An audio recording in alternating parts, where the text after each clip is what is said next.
Alright everybody, welcome back to Skyway Classics YouTube channel. We are now going for a ride in our 1994 Chevy Camaro Convertible. Of course, these 4th gen Camaros are definitely beautiful on our site here. Going the one we have featuring a beautiful white exterior, featuring a personalized D90 stripe coming along both sides. Of course, you know the D90 stripe was always in the 1st generation of the Camaro. However, it's very cool and definitely different to see one on a 4th generation. Even so, featuring a black power top, and I will say again, is a power, not a manual top.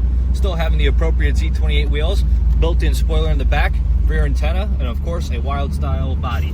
But even so, moving on inside, you will see that is an automatic on the floor, featuring a black interior, bucket seats, cloth material, and of course cloth is always the hardest material to keep clean compared to leather, because of course nobody knew ever how to take care of it, whether they had pets, people, spilled drinks, whatever you want to name it. But looking across the interior, you will see that it's beautiful and well kept in shape. That is because it is a one-owner vehicle, even so reading 60,000 miles from the odometer.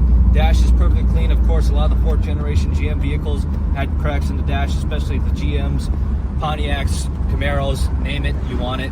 Even so, looking at the cluster, everything seems to be working as it should. We have the tilt wheel, working horns, all that fun stuff. You even have your little old-fashioned CD holder, but even so, you have an aftermarket Sony radio with CD, Bluetooth, USB, anything you really want to name it up to.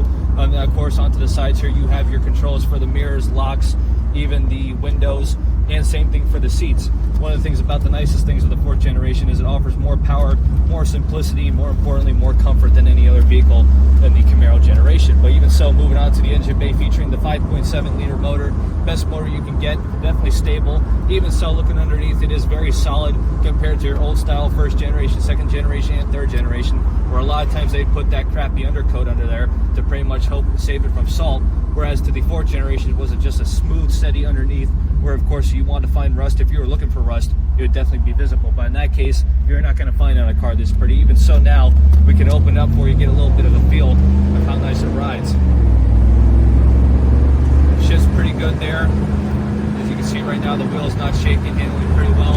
Of course, with a clear road, it's very nice to open up your vehicle, take it out a little bit more and often. Even so, before we end the video, we will give you a little bit of a brake test to show you the safety of the vehicle. And even so, it is fine. But as for now, though, we are just going to get it turned around and up on the lift. So if you have a moment, folks, please stay tuned with us to see the underneath.